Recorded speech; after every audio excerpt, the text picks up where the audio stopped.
네, 청와대는 긴장감 속에 국회 상황을 예의주시하고 있습니다. 담담하게 탄핵안 표결 상황을 지켜보면서 표결 이후 상황을 대비하고 있습니다. 청와대로 가보겠습니다. 김세호 기자. 네, 청와대 춘추관입니다. 네, 탄핵안 표결 앞두고 지금 청와대 움직임 어떻습니까?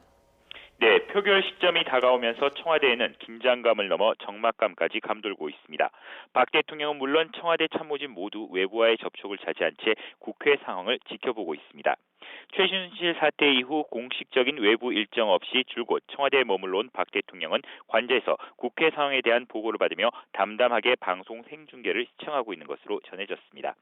참모진도 각자 사무실에서 언론을 통해 전해지는 국회 상황을 주시하고 있는 것으로 알려졌는데요. 탄핵안 표결이라는 극단적인 상황까지 온 데 대해 침통해하며 초조한 마음으로 표결 결과를 기다리고 있습니다. 앞서 박 대통령은 어제 참모들과 탄핵안 표결 이후 대비책을 논의했습니다. 이 자리에서 박 대통령은 담담하게 표결 상황을 지켜본 뒤 일희일비하지 말고 상황에 맞춰 최선을 다하자는 말을 한 것으로 전해졌습니다.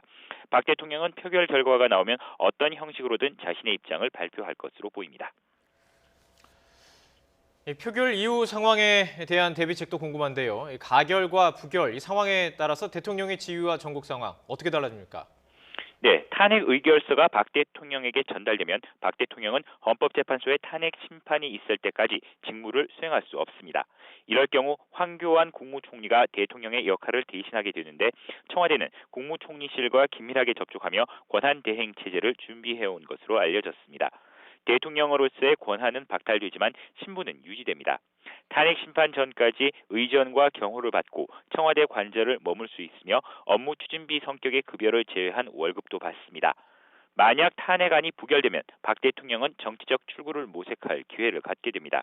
다만 거취 문제를 둘러싼 극심한 혼란은 불가피할 것으로 보입니다.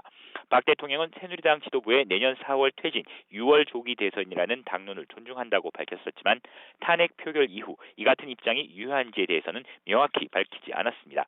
이런 가운데 촛불 민심과 야권은 탄핵안 표결과 별도로 대통령의 즉각 퇴진을 요구하고 있습니다.